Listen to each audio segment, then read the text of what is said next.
a constant antiemetic, which is natural, for over 72 hours.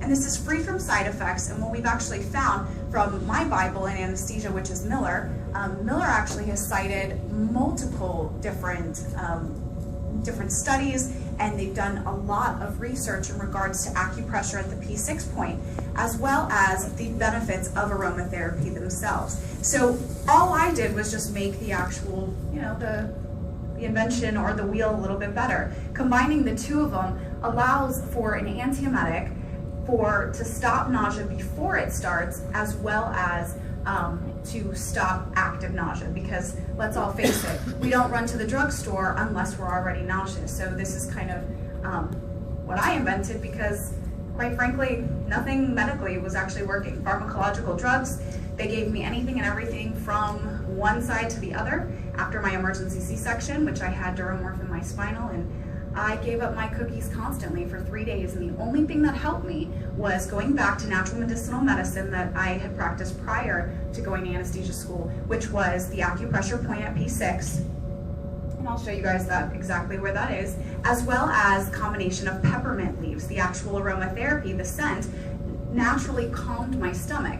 Well, I kept dropping the leaves. And this is obviously, I have a brand new baby, I'm trying to breastfeed, and it was extremely difficult. So I finally took tape and gauze, applied it at the P6 point, and took those peppermint leaves that I was smelling and wrapped it around my wrist. I went home and I was just looking for this actual product, and no one had ever done it, and so I filed my patent, and I am patent pending now for this actual product. So, all right, so again, this is a more complementary way, and it's natural, as well as side effect free. So we're really shining the light on post-op nausea and vomiting, as well as post-discharge nausea and vomiting. So first off, just in case we all have taken a look here, this is the different physiological pathways. Does this make anybody else nauseous? Because it reminds me of anesthesia school. So we're actually gonna go for it a little bit easier. So why should we actually care? The first thing is that everybody says, oh, that's anesthesia's thing. They'll handle it, they'll control it. The problem becomes, well, what if you can't control it? There's other aspects. The first thing is unexpected hospital admissions. We've increased the amount of staff, we've increased financially, we've put a strain, and also for the timing. Everybody knows it's in the OR, we're all about turnover.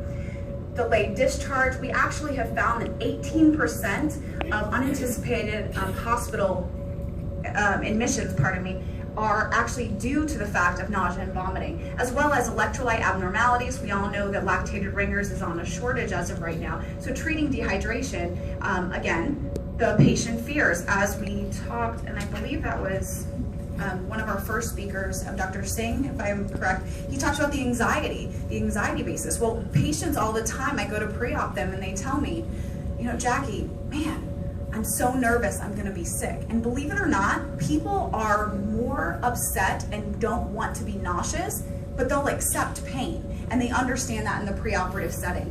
Hematomas, tension on the suture lines. This is something that directly correlates with, regardless if it's robotic, laparoscopic, or any other type of surgery itself. Rescue antiemetics are extremely expensive. What if I tell you that I have something that's natural that can reduce the amount of rescue antiemetics by over 50%? So just one vial of Zofran, 4 milligrams, for example, and everybody ends up using that, is $157. So you could treat potentially 15 patients with the same price as just one. And remember, Zofran has to be redosed every 4 to 6 hours. And then the last but not least, obviously morbidity and pulmonary aspirations. The risk of those whenever waking up, that's what we fear, and usually we tube the patient. So the first thing I want to start off with is just, let's take a look at the actual when it is the most common that people get very nauseous.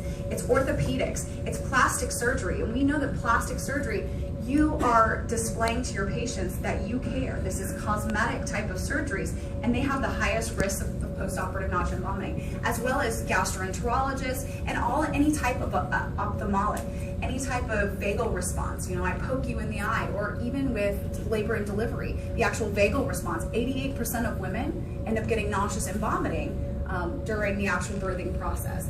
Now, I'm a young, healthy female.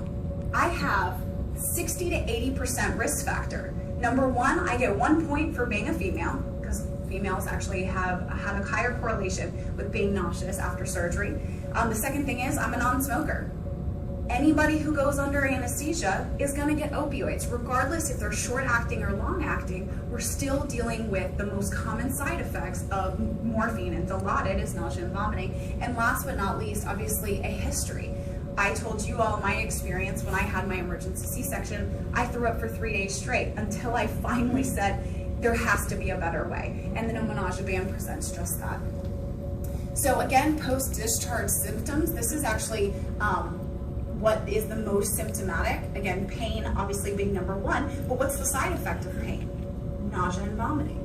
Second, obviously, being nausea itself, and then vomiting, followed by headache, drowsiness, and all of the above. So where does nausea come from? There are 5 different entities. We have the brain itself, that's sending signals from a cortical center. That's the higher center, that's the anxiety, and we'll get to a slide in just a second. The chemoreceptor trigger zone. That is actually lies outside of the blood-brain barrier. People always say, oh, you're going on a cruise, throw on a scopolamine patch, or you're having surgery. The problem is we're not targeting the source of nausea. Instead, we're just making them feel loopy and feel high, and you're actually not helping the actual nauseating event to help calm it. The gut itself has serotonergic receptors that directly respond, hence the reason why Zofran works. And then obviously we have the inner ear that correlates with the cerebellum. That's for motion sickness and things like that. And then pharmacological, so anything from anesthesia to any type of radiation, chemotherapy, things of that nature. So I developed both, combining the acupressure portion with the aromatherapy to help the fast-acting way to decrease nausea and vomiting. So if we take a look here, again, we were talking about the higher cortical centers, especially in regards to those chemotherapeutic patients. They're fearful, they know they're going to radiation, they walk in and say, I'm already going to be nauseous. The second item that here, we have a sense of smell. You smelled something that smells bad, what happens? It makes you nauseous itself. Well, we're actually capitalizing on that smell. The actual menthol, which is the alcohol component inside the nausea band, travels directly through the ethmoid air channels, and it's a direct response.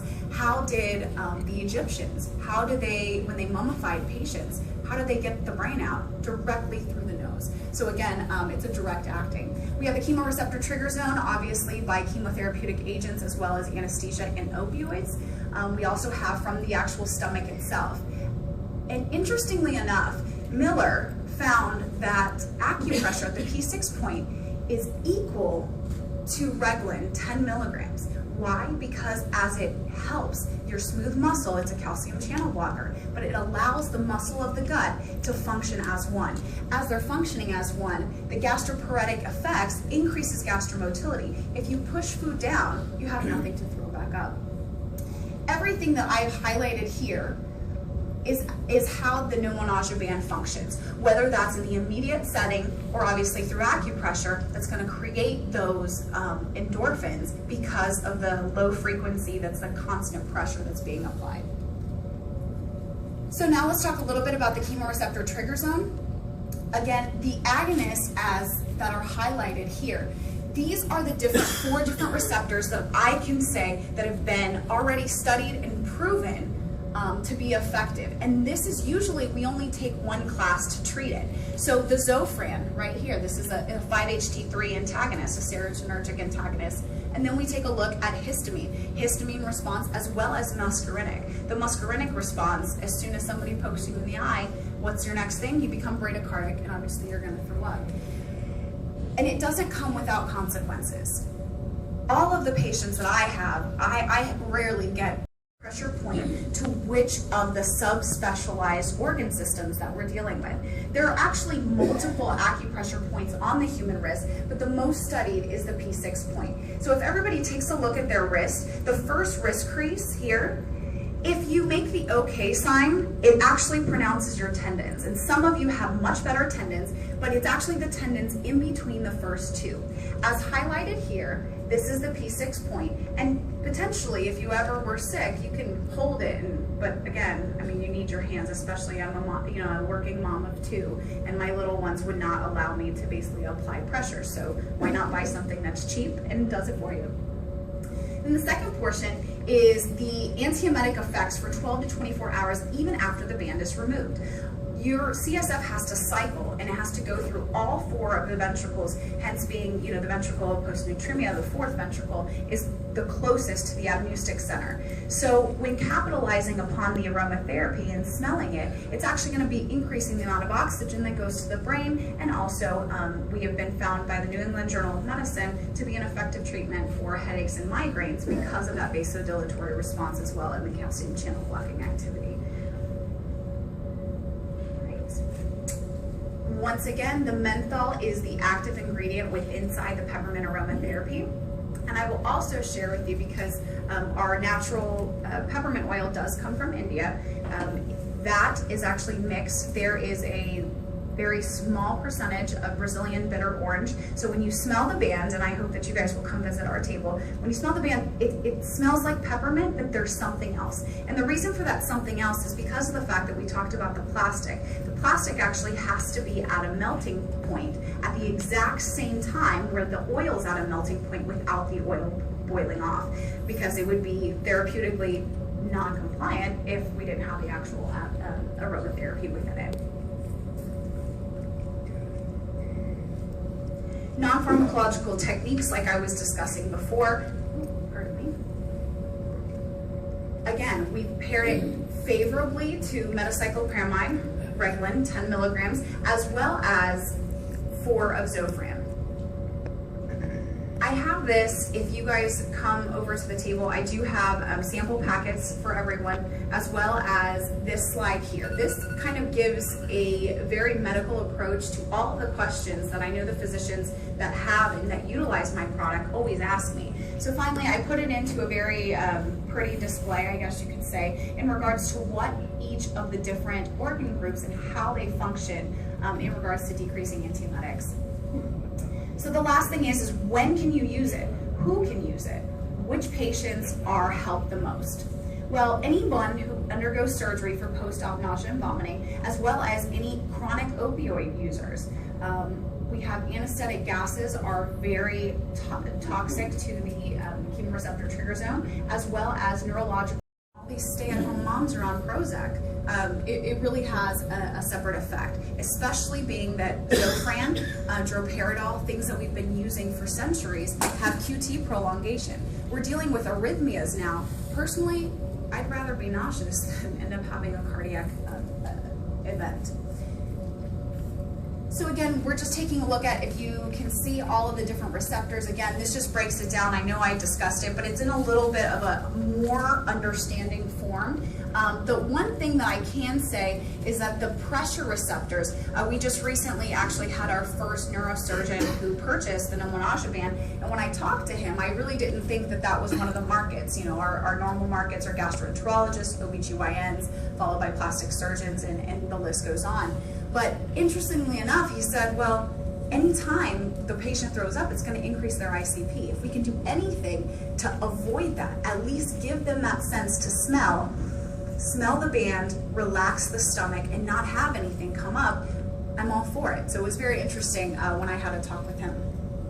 So what is the nausea band? Again, like I stated, the actual peppermint aromatherapy is infused inside. It's a latex-free band.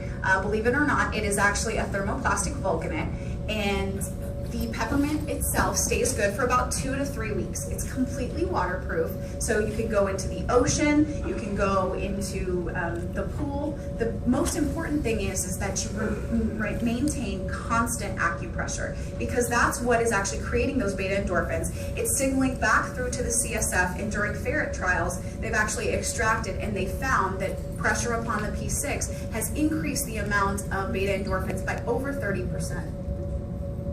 Still 30, so it's very scary and very prevalent. And